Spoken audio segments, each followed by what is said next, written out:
紹介いただきました放送大学の野崎です。よろしくお願いいたします。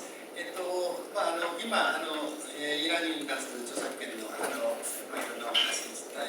とも含めてお話しいただいたんですが、お気になった場合によっては若干必ずしも一般的な解釈でないことを言ってる人がいるというのを言われているところもあったんで、その辺で誤解を受けてもいけませんので、著作権についての一般的な解釈のところを中心に説明させていただきたいと思います。資料の方はスライドを使いますが、別途テキストベースのものも作ってますが、こちらの方は著作権の関係のことを若干詳しめに書いてますので、お時間あればお暇な時にでもご覧いただけたらと思います。では早速説明したいと思うんですが、ちょっと時間の関係もあるので大まかにポイントだけを説明したいと思います。で著作権のことを考える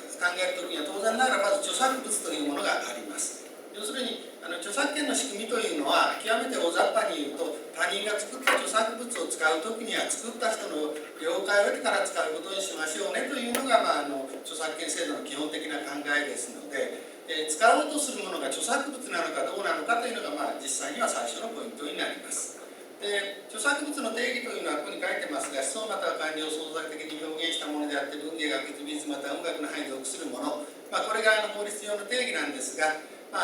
別に創作的といっても高度な創作性が要求されているわけじゃなくって、作った人の個性が出て何らかの形で現れていれば創作的なんだというふうな解釈になっていますので、簡単に言うと作った人の考えとか気持ちがその人なりに表現したもの、表現されたものであれば大体著作物ということになる可能性が強くなります。別にネイチャーサイエンスに載るような論文であろうと、出来の悪い学生の会のレポートであろうと、コピー&ペーストだけのものは別として、自分の言葉で書いたレポートであれば大体著作物になると。有名な画家の描いた絵であろうと、幼稚園児の描いた絵であろうと、両方とも著作権法によって保護される著作物ということになります。ですから教材として使おうとするもののかなりのものが著作物ということにはなろうかと思います。ただ一点注意しておいていただきたいのは、単なるデータとか事実、データとか事実というのは別に思想とか感情を創作的に表現しているものじゃないんで、データとか事実そのものは著作物ではありません。それからアイデアとか学説、いわゆる考え方そのものも著作権では保護しておりませんので、他人が何か作ったものであっても、そこに載っているデータだけ使う、事実だけを使う、あるいは考え方だけを使う、それで自分なりに表現するというんであれば、これは別に著作権侵害とかということはありません。例えば自作で教材を作ろうとしたときに、他のデータだけを使ったり考え方を利用すると、あるいは事実を利用するということだけであれば、著作権保護上の問題は生じないということになります。ただそうは言ってもデータそのもの、アイデアそのものは著作物ではないんですが、データを図表に加工した場合とか、アイデアを解説した文章、例えば論文を書いたと、論文があるとしたようなものであれば、その具体の図表とか文章の表現ぶりに創作性、作った人の個性が出ているようであれば、その図表とか文章は著作物ということになります。ちょっとごちゃごちゃ言ってる人分かりにくいかもしれないですが、ただですね、図表すべからく著作物というつもりはありませんので、誰が作っても同じような感じになるようなものであれば、それはちょっと著作物とは言えないと。分かりにくいかもしれないんですが、ちょっとパワーポイントの方には入れてないんですが、参考までにこちらの冊子で言うとですね、後ろのところにいくつか判例を載っけてるんですが、ページで41ページの一番下なんですけど、41ページの一番下のところに京都大学の博士論文に関するちょっと実験やってるんですが、これ実験結果をグラフにしたもの、そのグラフが著作物かどうかということが論点の一つになってたんですが、これについてはですね、裁判所の方はデータを一般的な手法に基づいて表現しただけなんだから、これはちょっと創作性はないよ、著作物ではないよという、判断をしています。どの程度のグラフが著作物になるかは定かではありませんが、少なくとも3つ4つのデータを時系列とか一定の法則で並べただけのグラフであれば、それはいくら価値のあるものであったとしても、作った人の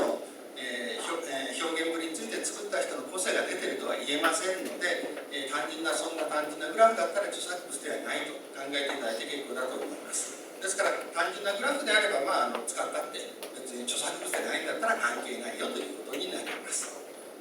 で、著作物いろんなものがそうは言ってもなりますので、講演、論文、小説、脚本、詩歌、俳句、あるいは楽曲とか振り付けとか絵とか漫画とか書とか、あるいは地図、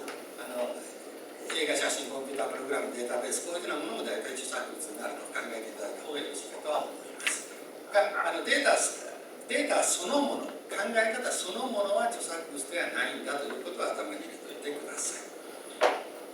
それから著作物を作った人を著作者といって、その人がいろんな権利を持つということになるわけなんですが、当然なら著作物を作った人が著作者、当たり前ですけど作った人が著作者です。著作物を作るということは、言い方を変えると、著作物が思想または感情を創作的に表現したものですから、ちょっと言い直すと、思想または感情を創作的に表現したと言えるようなことを行った人が著作者と。簡単に言うと、実際に著作物を作った人、文章だったら書いた人というのがまず中心になります。外部に発注してものを作るということを考えたときには、発注した人が著作者ではなくて、受注して注文を受けて実際に作った側が著作者ということになりますので、そのことは一つ頭に入れておいてください。それともう一つ、著作物を作るというのは本来人間がやることなんで、一人一人の、自然人、いわゆる一人一人の人間が著作者になるというのは原則なんですが、著作権法では法人著作という概念、先ほどの話にもちょっと出てきましたが、法人著作という概念がありまして、次の5つの条件を全て満たした場合には法人が著作者となるというふうに決められております。法人の発議、それから法人の業務に従事する者が職務上を作ると、なおかつ公表するときは法人の著作名義で公表される。で、契約就業規則などに職員を著作者とするという定めがない。この5つの条件を全て満たした場合には法人が著作者になります。ということは、法人が全ての権利を持つということになります。で、この5つのうち1つでも満たしていなければ個人が著作者と、実際に書いた個人が著作者ということになります。なお、コンピュータープログラムの場合だけはちょっと4番目の公表の時の名義というのは条件外れていますが、そうでない場合、コンピュータープログラム以外の場合はこの5つの条件を全部満たした場合に法人が著作者になるということになっています。典型的な例でいうと、大学でいうと大学の入試問題は当然ながら発議がありますし、大学の教員が仕事として作る、公表するときは大学名義で公表される。で、どこの大学にも就業規則等に特段の定めがないと。となると全部の条件を満たしているので、入試問題、千葉大学の入試問題の著作者は千葉大学そのものであるというふうな形になります。ただ、普通教材なんかの場合には、多くの場合、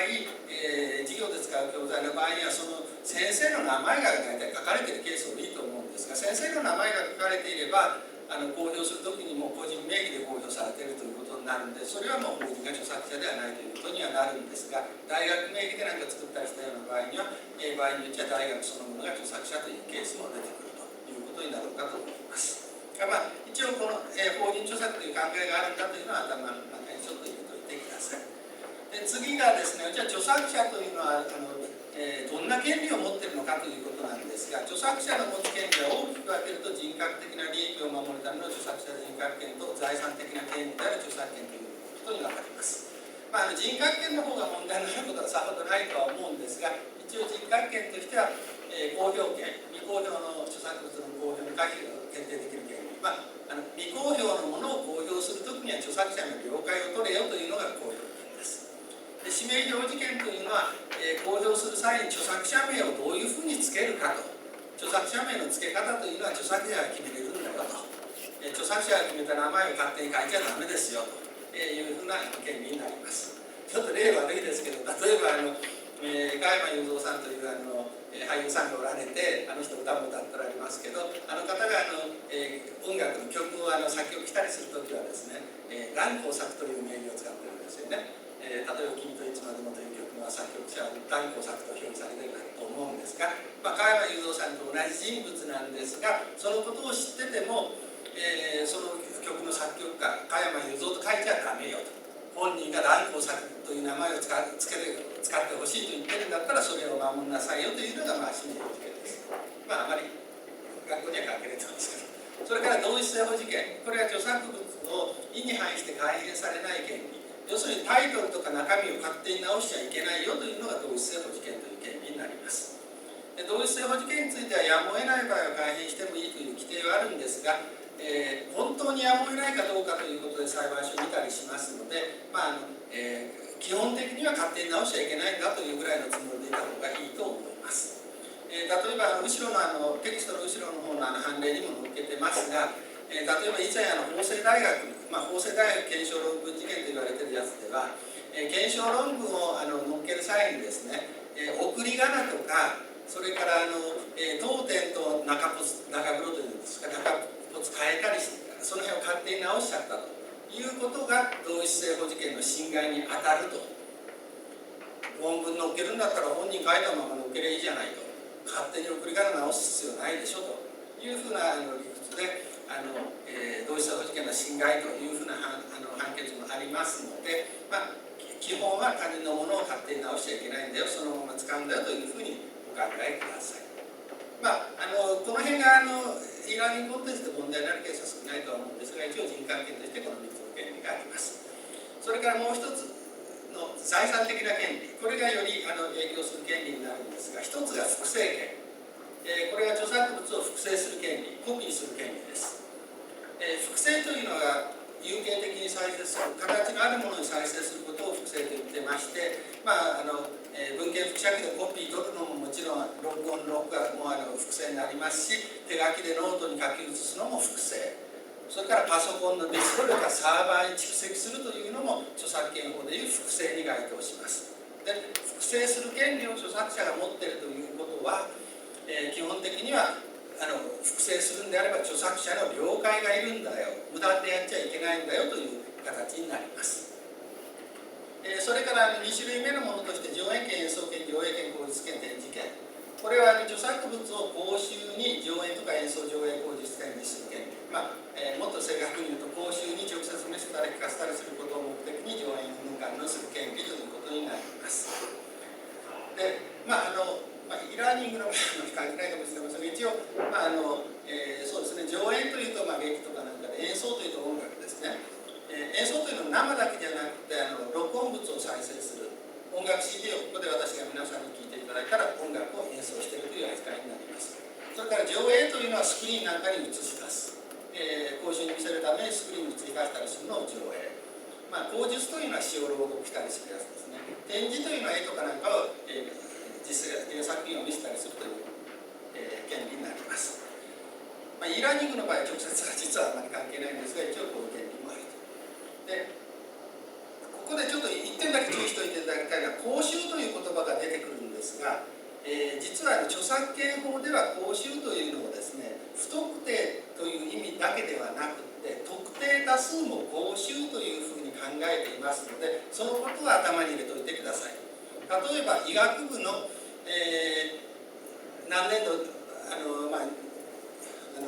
2011年度の入学者といって、例えば何人おられるか知りませんが、80人の学生が入られたとします。その80人を対象にといっても、80という数は多数になりますので、著作権法上は公衆という扱いになります。そのことはちょっと頭に入れておいてください。で、上演演奏云々の権利は公衆に見せたり聞かせたりするために上演演奏上映をする権利ということです。で、3つ目がですね、公衆送信権。これがちょっとイラーニングに大きく影響する権利になるんですが、公衆送信権というのは著作物を公衆送信する権利。公衆送信というのは何かというと、公衆向けに送信することを公衆送信と言います。で、ここで問題になるのが、さっき言った公衆の定義です。特定多数、要するにある事業を履修している生徒しかアクセスできないと言っても、いくら特定されてても多数の人に送信しているんであれば、著作権法上は公衆送信ということになりますので、この権利が関係してくるということになるので、よくID パスワードで厳格に管理してるんだからいいじゃないかと勘違いされる方がおられますが、ID パスワードで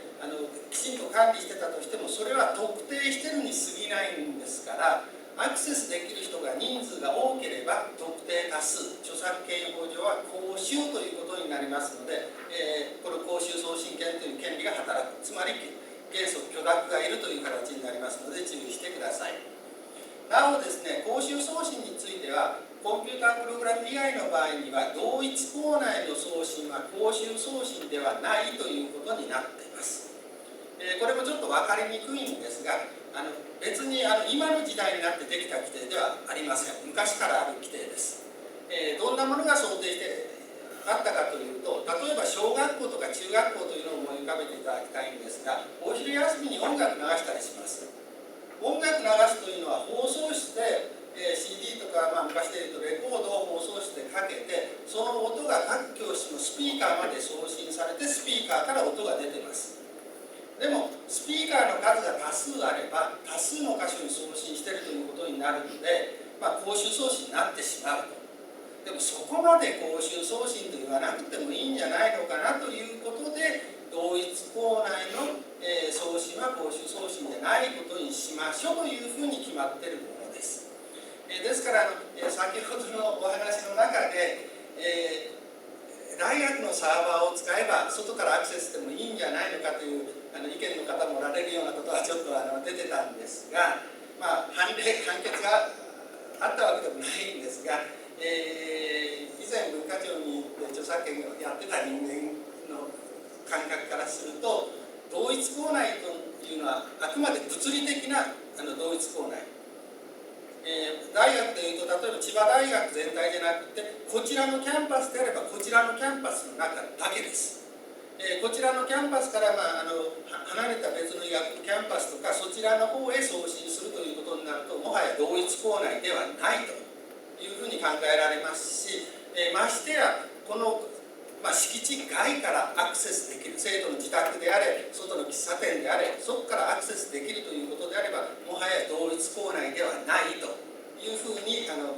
私は考えています。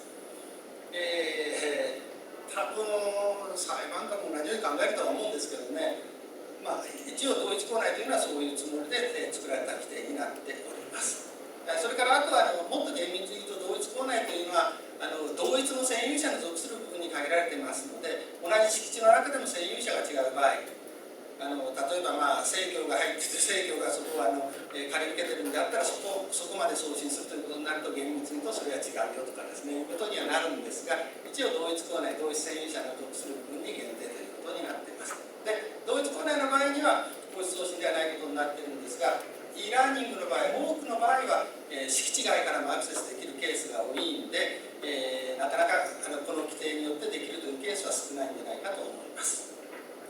それから公の伝達権、この辺なんかあんまり関係ないんですけど、公衆送信された著作物を公に伝達する権利、テレビで放送されたものをテレビの受信に使ってみんなに見せたりする権利です。それから譲渡権、貸与権、頒布権、これが著作物を公衆譲渡とか貸与する権利。それから任意的著作物の創作権、利用権、著作物を翻訳、本案などして任意的著作物を作ったり、あるいはそれを利用する権利。こんな権利が与えられていますが、特に e ラーニングで大きく影響してくるのは複製権と公衆送信権という形になります。で、細かな話ですが、これらの権利や保護期間があります。人格権は一応死んだらなくなるんですけど、死んだ後も、死がなれることはしちゃダメよということになっています。それから著作権の方は原則は著作者の死後50年まで、めちゃくちゃ長い期間です。20歳の時に作ったものが、作った人が80歳まで生きていると、20歳の時から80までの60年間プラス死後50年間、合わせて110年間保護されるということになります。著作権の保護期は結構長くなります。ただ無名変名団体名義は公表後50年、映画の場合は公表後70年ということになっています。ただちょっと昔の写真とか映画とかですね、そういうものについて一部例外がありますので、例外についてはテキストの方には書いてますが、ここでは省きます。それから権利としては、実は最初に著作物でなきゃ勝手に使っていいよと言ったんですが、著作権法という法律は著作物だけではなくて、実演とかレコードとか、レコードというのは音を収録したものですね、音の録音物、それから放送優先放送も著作物の自由について保護しています。e ラーニングには直接あまり関係ないと思って省きますが、例えば皆さんがカラオケで歌を歌ったら、その皆さんが歌った歌をですね、誰かが勝手にネットで流したら、私の実演の権利を侵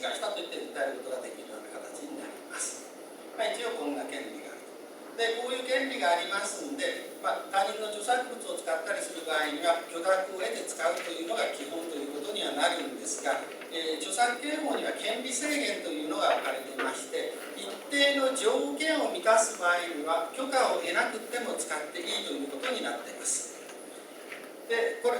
れはいろんな権利制限の規定があるんで、どれかの権利制限に該当してたら許可はいらないということになりますが、そうは言ってもどういうんですかね、あまりイラーニングに使える権利制限はあまりありませんで、ほとんどないと思っていただいても結構なんですが、一応権利制限というのはいくつかあります。その中で教育に最も関係深いのが、これは体験授業なんかの場合というのが中心になりますが、一つが教育機関における複製を認める規定があります。35条1項というところです。これは簡単に言うと、授業の教材として使用するための複製を認める規定になっています。教育機関による複製とあるんですが、教育のためだったらコピーしていいよというんじゃなくて、教育機関の授業で使うためのコピーを認める規定ですから、教育機関というものは幅広い活動をしてますが、その中の授業に焦点を当てています。で条件としては実は7つの条件がありまして、7つの条件があるんですが、ちょっと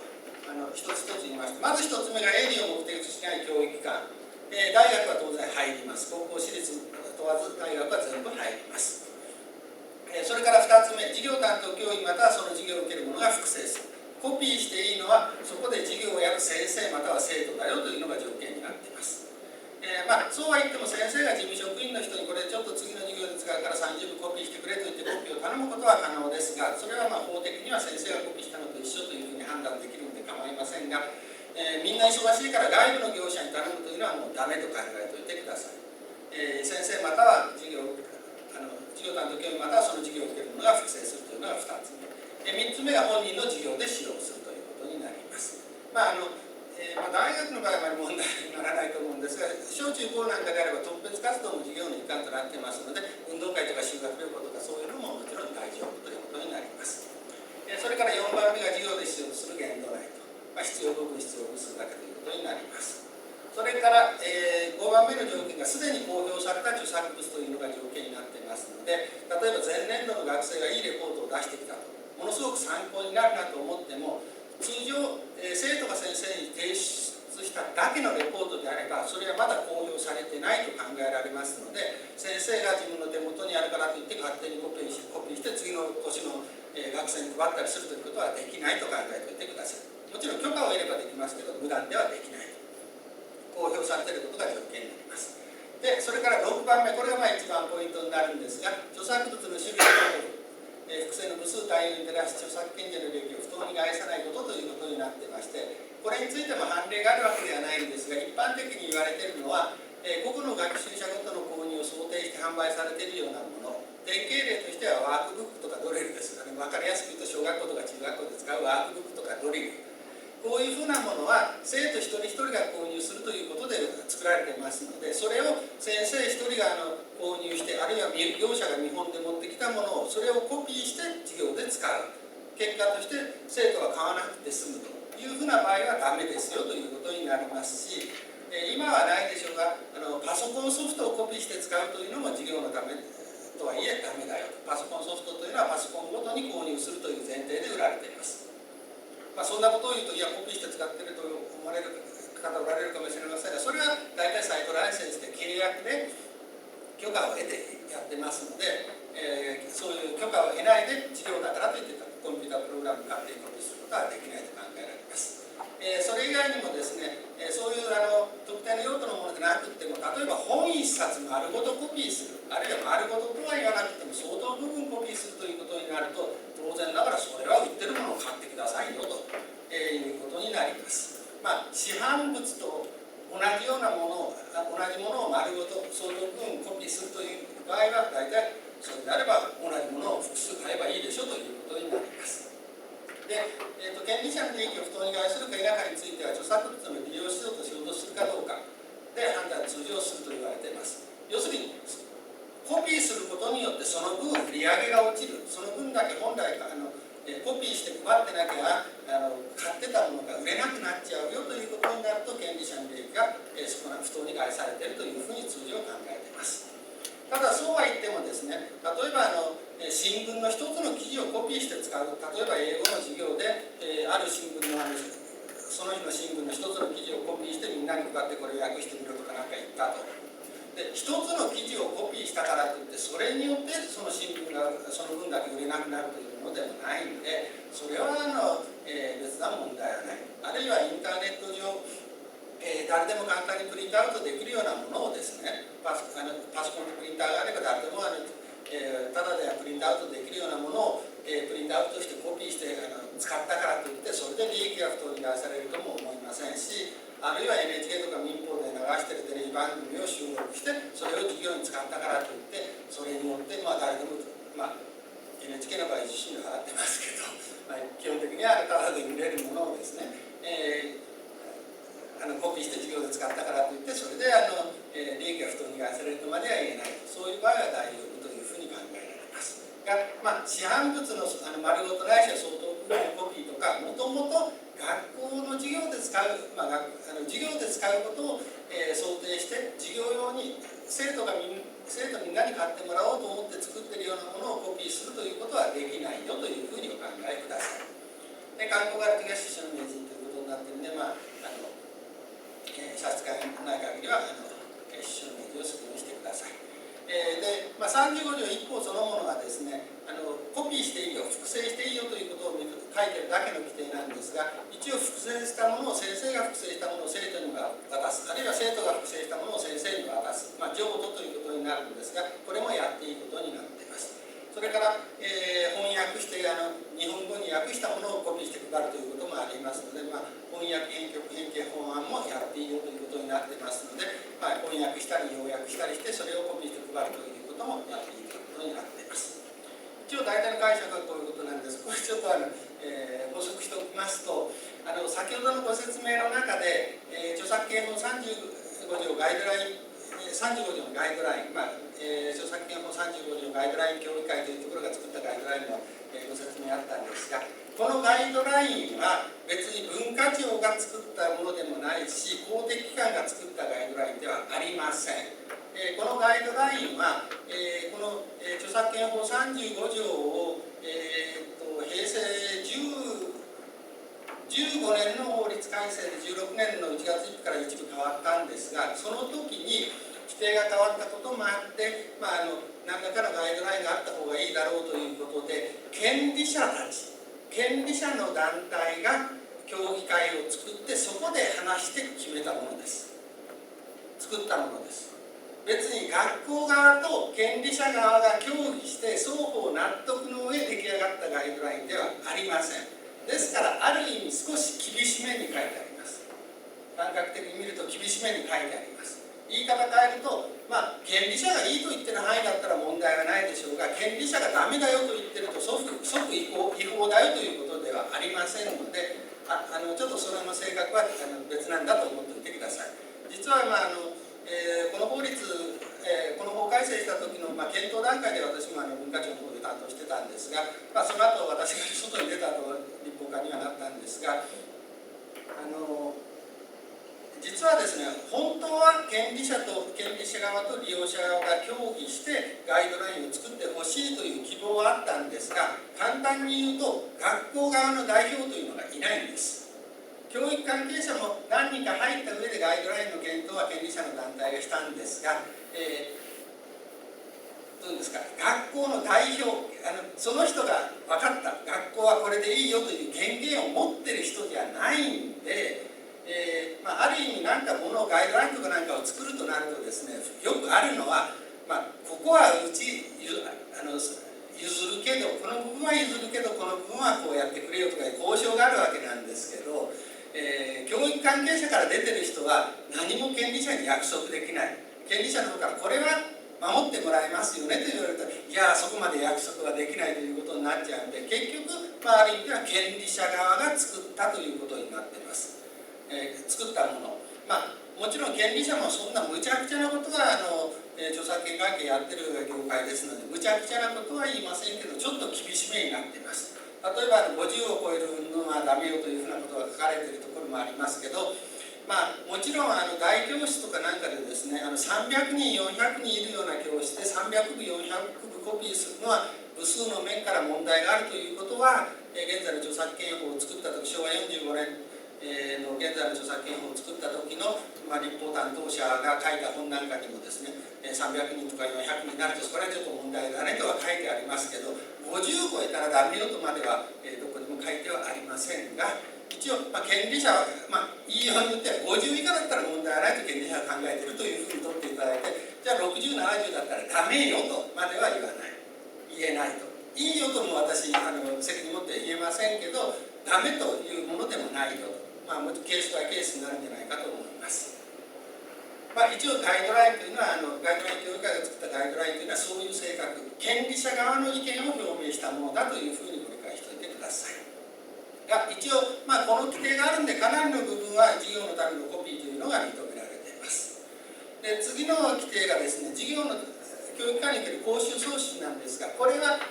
ほとんど使い物にならないと思っていただいても結構なんですが、これは対面授業で用いている教材を別の場所で授業を受けているものに同時中継するということだけを認めています。対面授業の同時中継だけの規定です。サーバーに入れといて後から見るという、いわゆるサーバー蓄積型の e ラーニングとは関係ない規定です。ですからほとんど実態としてはほとんど学校現場ではあまり使われてないと思います。社会教育なんかの分野では、全国の社会教育指導主事を全国一斉に研修したいという時に、全部集めるわけにいかないので、東京だったら東京に各県1人か2人ずつ集めて講習会やって、その様子をインターネットで全国の都道府県の各社会教育施設の方に送信して、そこでも受講してもらうというふうなケースでは使えますが、通常はほとんどこれは使われてないと思います。が、条件は営利を目的しない教育館、社会での対面授業をやっている事業形態、授業を受ける者のみへの送信、同時中継、社会の対面授業の場で配布提示されている著作物、公表されたもの、権利者の利益を不当に害さない勧告があるときは支障を命じる、この条件が必要になるんですが、あくまで対面授業の生中継だけですから、サーバーに入れて後からというのは違う、話が違うと思っておいてください。サーバー蓄積型の e ラーニングとは関係のない規定。ちなみにサーバー蓄積型の e ラーニング用の権利制限は現在の日本の著作権法にはありません。まだできてません。6、7年前に1回議論はしてるんですが、その時は、権利者への影響も大きいんで、権利者の利益を考慮した具体的な提案を学校関係者が出してくださいと。学校関係者が具体的な提案を出せというのが審議会の報告に書かれているんですが、残念ながら学校側から具体的な提案が出てないんで、そのままになっています。その報告が出た後何年かはですね、文化庁の担当の人間から学校側で何か出しそうな動きがあるかというのをちょくちょく電話で聞かれてたんですが、いや動きがないねと言ったら、じゃあ今年は検討するのやめた、何か動きがあったら教えてねというふうな状況が何年かあったんですが、もうここ最近はもう聞いてもきません。一応学校側に球が投げられているという状況になっています。それからですね、あとこれは e ラーニングには関係ないんですが、教育に関係深いものとして営利を目的しない上演等ということで、非営利による無報酬の上演演奏上映口述を認める規定があります。例えば授業中に歌を歌ったら音楽を演奏したということになります。学校で劇を上演すると、上演権が関係してくる。あるいは、授業中にスクリーンに何か写真とか映像を映し出したり文章を映し出したりすると上映ということになるんですが、一応非営利無料無報酬であればやっていいことになっています。具体的にはすでに公表された著作物、営利を目的としない、聴衆監修から鑑賞のための料金を取らない、そうしたら演じたりするものに報酬が支払われない、原則観光があったりするときは出所の命令となっているんですが、要するに非営利無料無報酬であれば上演演奏上映口述はやっていいということになってますので、授業中に上演したり歌を歌ったり、あるいはスライドスクリーンにいろんなものを映し出して見せたりするというのは非営利無料無報酬ですので、通常の場合はそれはやっていいということになっています。それからあと、非営利無料、細かな話ですけど、非営利無料の放送番組の伝達等ということで、放送優先放送される著作物を、次のいずれかに該当すれば、公に伝達しているということで、非営利無料だったらやっていいというのがあるので、例えばテレビで放送されるものを授業中にそれを映してみんなに、生徒に見せるというのも構わないということになります。やっていい、非営利無料だったらやっていいことになっています。それから映画以外の著作物については一応、貸与権という権利があるんですが、映画以外であれば非営利無料だったら貸与していいよという規定もありますので、図書館なり何なりが映画の著作物以外であれば貸し出すことは自由よと、無料ですから貸し出すことができるよという形になっています。e ラーニングには関係ありませんけど、この非営利無料の上演の関連というのは結構学校現場では使われている制限規定ということになります。それから次が引用です。これは先生方は論文を書きになったりするときに他人の著作物を一部引用するというケースあろうかと思うので、よく使われているんじゃないかと思うんですが、代表的な権利制限の一つということになります。条件は公表された著作物公正な環境に合致して引用の適用性の範囲内出所の明示というのが4つが条件になっています。出所を明示したら全て引用だよというんじゃなくて、公表されている、あるいは公正な環境に合致する正当な範囲というふうなちょっと抽象的な表現ですけど、こういう条件もあります。で、公正な環境については世の中で実体的に行われており、社会感覚として妥当と認められることと書いてますが、判例なんかではですね、引用文文が明確でないとダメよと言われています。どの部分が、どれが他人様のもので、どれが自分のものかというのははっきり区別できないとダメよと。それから、正当な範囲内については主従関係、あくまで自分の著作物が主で他人様のものが従よと、相手のものが従でないといけないよ、主従関係は満たしてないといけないということになっています。ただ実際主従関係となるとですね、どうしても自分が作ったものをメインと思いがちなんで、使った側は他人のは付け足しだよというつもりで使うんですけど、使われた側は、いや、あなたの書いたものは大したことないと、私の方のものが価値があるということで、主従関係でちょっと意見が違うで訴訟になるということは往々にしてありますが、一応理屈の上では主従関係がいるよという形になっています。この4つを満たせば引用して使っていいよということになってますので、これは別に教育に限定した規定でも何でもありませんので、引用に該当するんであれば、例えば論文に使おうと e ラーニング教材であろうと何だろうと構いません。ちなみにこれは引用して利用することができるという書き方で、複製だけに限定してませんので、ネットで配信するということも含めて引用であれば大丈夫です。ただし、どこまでが引用かというのは、教材における引用の判例がありませんので、裁判所がどの程度まで認めてくれるかというのはよく分かりません。よく分からないのが実情です。いくつかの大学が示し合わせてもいいからもう訴訟でもやってくれてですね、蹴りつけてくれると後の人は助かるんですけど、どこも負けたくないんでやってくれないというのが実情です。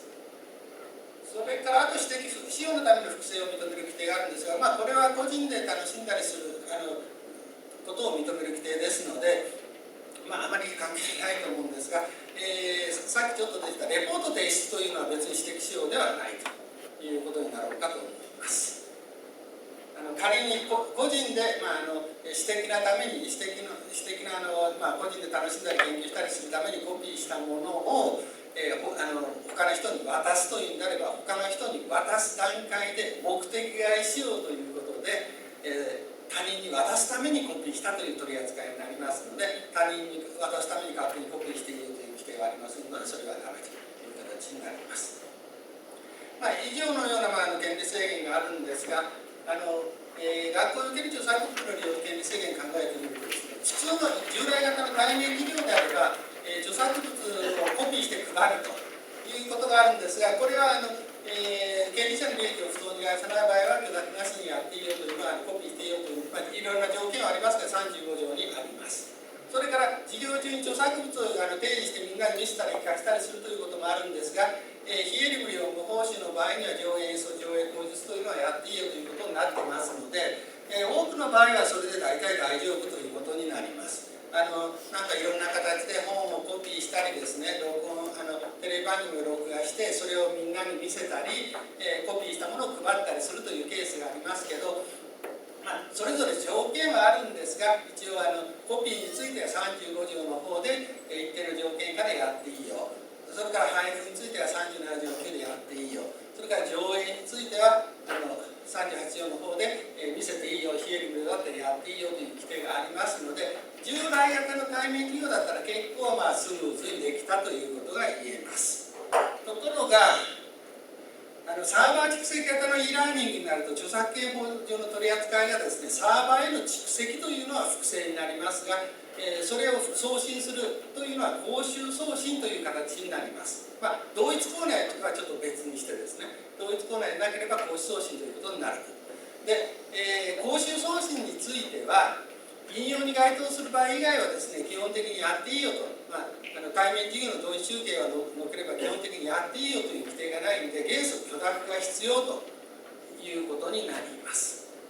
何度も言うようなんですが、アクセス制限によって利用者が履修者に限定されているといっても、多数の学生が使うんであれば、これは公衆になりますので、公衆送信ということになります。ですから、まずサーバーに蓄積すると、それを同一校内、このキャンパス内だけしか見れないよというんだったら、見るのは上映になるので、公衆送信じゃないんで上映扱いになるので、これは非営利無料だからやっていいんですが、キャンパスの外からアクセスできるという形になると、これは公衆送信になっちゃうので、これは許諾がいるということになります。それからサーバーへの蓄積ということになると、ちょっと注意していただきたいのは、授業で使うためだったら複製できるという規定があるので、授業で使っている範囲だったら構いませんが、授業以外でもアクセスできるということになると、授業以外でアクセスできるようになった段階で、授業以外のために複製したという目的外使用ということになりますので、その辺はちょっと注意が必要になります。サーバーへの蓄積といって同一校内だったら良そうに見えても、あくまで授業限定で認められている規定ですので、その点は注意してください。そういうのがあるんですが、一応、同一校内だったらいざ知らず外に送るということになるとできないよという形になっています。そういうのが実情です。で、そうなんですが、サーバー蓄積型の e ラーニングで著作物を使用する際の留意点ということなんですが、一つはですね、対面授業と e ラーニングが違うということを関係する教職員がよく理解しておかないと問題が出てくるよと。対面授業では許諾なしに著作物を利用できる場合であっても、 e ラーニングの場合は許諾が必要な場合が多くなります。で、引用であれば大丈夫なんですが、どこまで引用で読めるかというのはかなり曖昧なところがあって難しい問題です。ということしか言えません。そういう意味では本当は学校のいろんな事情あると思うんですけど、できるならばですね、e ラーニングを本当は組織として進めるんであれば、教員をサポートする体制というのは必要だろうとは思っています。で、個々の教員で教員だけで判断すると、要するに法律守れよと、守って自分でちゃんとやんなさいよというのはどうしてもやっぱり難しい。場合によってはこの程度だったらいいんだろうと、先生によってはですね、このぐらいだったらもう履修者しか使わないんだからいいだろうとかいうことで、ついつい拡大解釈しやすくなりますので、その点はちょっと注意がいるかなと。それで、教員をサポートする体制を整備すると。で、相談だけでももちろん結構なんですけど、できれば、どうですか、どうしてもこれ使いたいというふうな話があれば、それは許可を得ればもちろん使えるわけなので、許可を得るような手続きも手伝えるとかですね、そういうふうな組織がもしあればですね、適応なe ラーニングの推進というのができるんじゃないかと思います。ちょっと早口で分かりにくか